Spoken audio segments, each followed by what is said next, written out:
စောစောအိတ်တော့နော်လို့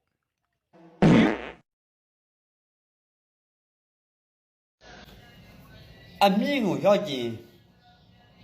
သူ့ပင်ပေါ်တက်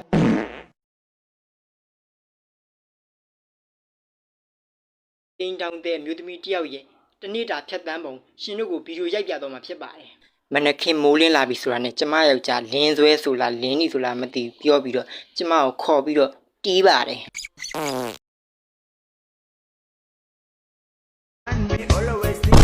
ဟုတ်မှလာပြီဒီလေးပါဗျ